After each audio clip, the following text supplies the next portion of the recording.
భీమవరంకు డిస్కౌంట్ల పండుగ తెచ్చింది కేకే స్టోర్స్. ధరల్లో చౌక చౌక. కేకే stores, PP road, Bhimavaram. Pak తన నీచ బుద్ధిని చూపిస్తూనే ఉంది. దాదాపు 48 గంటల నుంచి రాత్రి కాగానే పాక్ డ్రోన్లతోటి భారత్ సరిహద్దులపైన దాడి చేస్తూ భారత్ పైన విరుచుకుపడుతుంది. అయినా సరే భారత ఆర్మీ వాటన్నిటిని కూడా ఎప్పటికప్పుడు తిప్పికొడుతుంది. మనం చూస్తున్నాం దాదాపు నిన్నటి నుంచి ఈ రోజు వరకు దాదాపు 100 డ్రోన్లతోటి పాక్ తన దుశ్చర్యతోని తన నీచమైన బుద్ధితోని భారత సరిహద్దు ప్రాంతాలైన పంజాబ్, అదేవిధంగా జమ్మూ కాశ్మీర్, రాజస్థాన్, మహారాష్ట్ర ఇలా ఈ బార్డర్ ప్రాంతాలన్నిటిపైన కూడా దాడి చేస్తున్న పరిస్థితి ఉంది. డ్రోన్లు కావచ్చు, F-16 జెట్ ప్లేన్స్ కావచ్చు, వీటన్నిటితోటి భారత్ పైన అటాక్ చేస్తుంది పాక్. అయితే తను ప్రపంచ దేశాల మధ్య తన వద్ద ఆర్థిక సహాయం చేయాలంటే ఓవైపు అభ్యర్థిస్తూనే, ఓవైపు ప్రపంచాన్ని అడుక్కుంటూనే, మరోవైపు భారత్ పైన తన నీచ బుద్ధిని చూపిస్తుంది, ద్వంద్వ వైఖరిని అవలంబిస్తుంది. ఏదో దాయాది దేశం పైన న్యాయం కోసం పోరాడుతున్నట్టు నటన చేస్తుంది. ఎప్పటికప్పుడు భారత్ పాక్ యొక్క దుర్మార్గమైన దుశ్చర్యలను తిప్పికొడుతుంది. ప్రస్తుతం మనం చూస్తున్నాం అమృత్సర్ లో 4 డ్రోన్లను భారత ఆర్మీ కూల్చివేసింది. అయితే ఈ యొక్క దాదాపు 48 గంటల నుంచి ఈ యొక్క పాక్ భారత్ మధ్య జరుగుతున్న ఈ యొక్క మొత్తం సీన్ ను ఎప్పటికప్పుడు భారత ప్రధాని నరేంద్ర మోడీతో సహా అక్కడున్న ఎన్ఎస్ఏ అధికారులు, అదేవిధంగా NDRF, SDRF తో పాటు అక్కడున్న భారత ఆర్మీ, నేవీ, డిఫెన్స్ త్రివిధ దళాధిపతులు ఎప్పటికప్పుడు పర్యవేక్షిస్తున్నారు. అక్కడ ఉన్న సైనికులందరికీ కూడా సలహాలు, సూచనలు ఇస్తున్నారు. మనం చూడవచ్చు దాదాపు 48 గంటలు పూర్తవుతుంది. దాదాపు నిన్నటి నుంచి ఇప్పటి వరకు జమ్మూ కాశ్మీర్ సరిహద్దు ప్రాంతాల్లో ఉన్న సాంబా, పఠాన్కోట్, నౌగాం ఈ ప్రాంతాల పైన డ్రోన్లతోటి విరుచుకుపడుతుంది పాక్. అయితే ఎప్పటికప్పుడు మన దగ్గర ఉన్న టెక్నాలజీ తోటి ఎక్కడి డ్రోన్లను అక్కడ సమూలంగా నాశనం చేస్తుంది భారత ఆర్మీ. అయితే ఇది వశపట్టని పాకిస్తాన్ ఎలా అయినా భారత్ పైన తన కక్ష తీర్చుకోవాలని, లేదంటే ఒక ఇష్టానుసారమైన బుద్ధితోని వ్యవహరిస్తుంది. అయితే భారత ఆర్మీ మాత్రం ధీటుగా జవాబిస్తుంది. ఏ క్షణాన కూడా పాక్ యొక్క ఆటలు సాగనివ్వమని చెప్పి పకడ్బందీగా చెప్పడమే కాదు, ఎప్పటికప్పుడు దానిపైన చర్యలు తీసుకుంటూనే ఉంది. మరోవైపు జమ్మూ కాశ్మీర్ కి సంబంధించి ముఖ్యమంత్రి ఒమర్ అబ్దుల్లా ఇంటి సమీపంలోనే ఈ యొక్క బాంబు పేలుళ్లు వినిపించాయని చెప్పి అక్కడ వార్తలు అయితే వస్తున్నాయి. అంటే ఇటు జమ్మూ కాశ్మీర్ కావచ్చు, పంజాబ్ కావచ్చు, ఉరి అంటే మన ఏవైతే సరిహద్దు ప్రాంతాలు, తీర ప్రాంతాలు ఉన్నాయో వీటన్నిటిపైన కూడా పాక్ తన డ్రోన్లతోని, ఆత్మాహుతి డ్రోన్లతోని దాడి చేస్తున్న పరిస్థితి. అయితే వాటన్నిటిని 8 డిఫెన్స్ సిస్టమ్ తో మన భారత ఆర్మీ ఎప్పటికప్పుడు కూల్చివేస్తుంది. అయితే ముఖ్యంగా పంజాబ్, రాజస్థాన్, అదేవిధంగా హర్యానా, అమృత్సర్ తదితర ప్రాంతాల్లో ఇప్పటికే బ్లాక్అవుట్ విధించారు. మొత్తం కూడా అధికారులు స్థానికంగా ఉన్న ప్రజలందరినీ బంకర్లలోకి వెళ్ళి దాచుకోవాలని, అక్కడికి వెళ్ళి తలదాచుకోవాలని చెప్పి అక్కడ మౌలిక వసతులు కల్పిస్తామని చెప్పి కూడా అక్కడున్న అధికారులు చెప్పడం. మరోవైపు కొన్ని ప్రాంతాల్లో, చండీగఢ్ లాంటి ప్రాంతాల్లో ఇప్పటికే జిల్లా కలెక్టర్లు బ్లాక్అవుట్ నిర్వహించడం, అదేవిధంగా అక్కడ యుద్ధ సైరన్ ను మోగించడం, అక్కడున్న ప్రజలందరినీ సమాయత్తం చేయడం, వాళ్ళందరినీ అలర్ట్ చేయడం చూస్తున్నాం. అంటే పాక్ ఎందుకు ఈ విధంగా వ్యవహరిస్తుందంటే కేవలం ఏప్రిల్ 22న జరిగిన పహల్గాం దాడి తర్వాత భారత్ ఆచితూచి ఏదైతే ఉగ్రవాదుల స్థావరాలు, ఉగ్రవాదులకు సంబంధించిన మూలాలను దెబ్బతీసేందుకే ఆపరేషన్ సింధూర్ పేరుతోటి ఒక యుద్ధాన్ని ప్రారంభించింది. అయితే కేవలం 9 ప్రాంతాల్లో ఉగ్రవాదుల స్థావరాలను భారత ఆర్మీ లక్ష్యంగా చేసుకొని ఎలాంటి పౌర సమాజానికి ఇబ్బంది లేకుండా, పౌర సమాజానికి చేటు చేయకుండా, పౌర సమాజానికి ఆటంకం కలిగించకుండా, వారికి ఇబ్బంది కలగకుండా భారత్ యుద్ధ నీతితో ముందుకు వెళ్తుంటే పాక్ మాత్రం తన దుశ్చర్యను, తన దుర్మార్గమైన బుద్ధిని, నీచమైన బుద్ధిని చూపిస్తూనే ఉంది. అంటే ప్రపంచ దేశాలు మొత్తం కూడా పాక్ వైఖరిని చూస్తున్నాయి, ఓవైపు తప్పుపడుతున్నాయి, మరోవైపు హెచ్చరిస్తున్నాయి.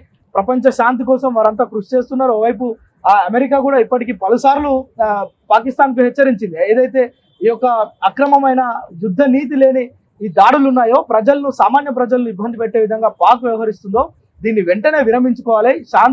శాంతి చర్చలు జరిపేందుకు అమెరికా అధ్యక్షుడు డొనాల్డ్ ట్రంప్ కూడా ఈ మధ్య సయోధ్య కురిచేందుకు సిద్ధంగా ఉన్నప్పటికీ పాకిస్తాన్ ఉదయం అంతా ఒక తిరుగుంటుంది, రాత్రి కాగానే తన డ్రోన్లతో భారత్ పైన ఎగసి పడుతుంది. అయితే ఏదైనా సాధిస్తుందా దీనివల్ల అంటే ఒక కనీసం 1% లాభం కూడా లేదు పాకిస్తాన్కి. ఎందుకంటే దాదాపు 100 డ్రోన్లను భారత ఆర్మీ ఎక్కడికక్కడ వాటన్నిటిని కూడా కూల్చివేసిన పరిస్థితి.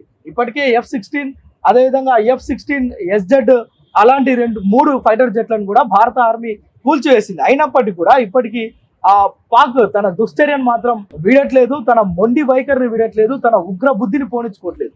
సో దీని పర్యవసానం ఎలా ఉంటుంది అనేది భారత్ కూడా చూపిస్తుంది. మరొక 24 గంటల్లో పాకిస్తాన్ ఉంటుందా లేదంటే ప్రపంచ పటంలో లేకుండా పోతుందా, దాన్ని ఏం చేస్తారు అనేది భారత ఆర్మీ చేసి చూపిస్తుంది. ఇప్పటికే ఊహించని విధంగా భారత్ పైన అటాక్ చేయడం, ఉగ్రవాద మూలాలు, జైషే మహమ్మద్ ఉగ్రవాద సంస్థ లాంటి ఆ యొక్క కార్యకలాపాలు నిర్వహించే ఇస్లామాబాద్ సెంటర్లోనే మనం కరెక్ట్గా అంటే టార్గెట్ పెట్టి అక్కడ ఉగ్రవాద స్థావరాలను లేపేసిన పరిస్థితి. అలాంటిది భారత్ ఆర్మీ తలుచుకుంటే పాక్ ఏ మూల కూడా మిగిలి ఉండదు. దాదాపు ఇండియా సరిహద్దుల్లోనే ఉండి LOC దాటకుండా అంటే లైన్ ఆఫ్ కంట్రోల్ దాటకుండా, యుద్ధ నీతిని మరవకుండా, ప్రజలకు ఇబ్బంది లేకుండా, పౌర సమాజానికి ఇబ్బంది లేకుండా భారత్ యుద్ధం చేస్తుంటే పాక్ మాత్రం సామాన్య ప్రజలను టార్గెట్ చేసి మనం చూస్తున్నాం. ప్రస్తుతం పంజాబ్ తదితర ప్రాంతాల్లో నివాసాల మీద, సామాన్య పౌరుల నివాసాలను టార్గెట్ చేస్తూ డ్రోన్లతో దాడి చేస్తుంది పాక్. అయితే వాటన్నిటిని తిప్పికొడుతున్నారు. ఒక దగ్గర మాత్రం ప్రస్తుతం ఒక కుటుంబ సభ్యులకు గాయాలైనట్లుగా తెలుస్తుంది. వారందరినీ కూడా స్థానిక అధికారులు ఆసుపత్రిలో చేర్పించి చికిత్స ఇస్తున్నారు. మరోవైపు ప్రజలందరినీ అలర్ట్ చేస్తున్నారు, ఎలాంటి పరిస్థితుల్లో కూడా బయటికి రావద్దని చెప్పి. తాజాగా జమ్మూ, సాంబా, పఠాన్కోట్ సెక్టర్లలో కూడా డ్రోన్లతో దాడికి ప్రయత్నించింది పాక్. దాన్ని కూడా మొత్తం భారత ఆర్మీ మొత్తం కూడా త్రివిధ దళాలు మొత్తం కలిసి సంయుక్తంగా వాటన్నిటిని నిలువరించింది. అయితే చూస్తున్నాం, మన దగ్గర ఉన్న ఆయుధ సంపత్తి కావచ్చు, సుదర్శన చక్రం లాంటి అత్యాధునికమైన ఆ యొక్క మెషిన్స్ మన దగ్గర ఉన్నాయి. అంటే గాల్లో వస్తున్న రాకెట్లను కావచ్చు, మిసైల్స్ కావచ్చు, గాల్లోనే భస్మం చేసే టెక్నాలజీ ఉంది మన దగ్గర. ఇంత టెక్నాలజీ ఉందని ప్రపంచం అంతా చూస్తున్నప్పటికీ కూడా పాక్ మాత్రం తమ ద్వంద్వ వైఖరిని వీడతలేదు, ఉగ్ర బుద్ధిని పోనించుకోవట్లేదు. మరొకసారి నిన్న రాత్రి ఇదే విధంగా కేవలం ప్రజలు నివసించే ప్రాంతాలపైన అటాక్ చేసిన పాక్ మరొకసారి ఈ రోజు రాత్రి కూడా ఉదయం నుంచి ఇప్పటి వరకు అంటే ఏమీ తెలియనట్టు నంగనాచిలాగా ఉన్న పాకిస్తాన్ ప్రస్తుతం మరొకసారి దాదాపు 100 డ్రోన్లు అంటే మామూలు విషయం కాదు. ఏ డ్రోన్ ఏ ప్రాంతంలో ఒకవేళ దాడి జరిగినా అంటే ఇండియా వాటన్నిటిని నిలువరిస్తుంది భారత ఆర్మీ. కానీ ఏదైనా ప్రదేశంలో అవి కనుక ఫైర్ అవుతే దాదాపు ఆ చుట్టుపక్కల ఉన్న సామాన్య ప్రజలందరూ కూడా వారి పరిస్థితి ఏంటో మనం అగమ్య గోచరంగా ఉంటుంది. అంటే యుద్ధం జరిగినప్పుడు ప్రజలు కూడా జాగ్రత్తగా ఉండాలి. కానీ యుద్ధ నీతిని మర్చి పాకిస్తాన్ వ్యవహరించినప్పుడు దానికి ఎవరేం చేయలేరు. అంటే అలాంటి వాటిని నిలువరించే ప్రయత్నం చేస్తుంది ఇండియన్ ఆర్మీ. కానీ పాక్ మాత్రం తన మొండి వైఖరిని విడతలేదు. మరోవైపు చూస్తున్నాం, నిన్ననే భారత్ చేస్తున్న ఈ యొక్క అటాక్ మొత్తం కూడా పాకిస్తాన్ కి సంబంధించిన ప్రధాని షరీఫ్ తప్పించుకొని పోయి బంకరాలో దాచుకున్న పరిస్థితి, ఆ యొక్క ఆర్మీలో సఖ్యత లేని పరిస్థితి, ఆర్మీ చీఫ్ ని కూడా అక్కడ నుంచి పంపించేసిన పరిస్థితి.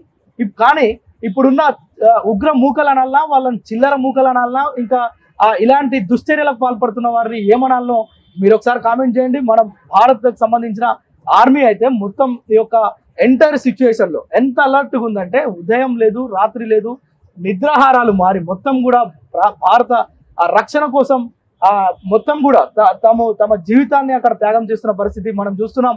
ఆంధ్రాకు చెందిన మురళీనాయక్ అనే ఒక జవాన్ కూడా మృతి చెందడం తీవ్ర విచారాన్ని కల్పించింది. అలే సో ఇట్లాంటి ఘటనలు జరుగుతున్నప్పుడు పాక్ తరైన బుద్ధి చెప్తారు.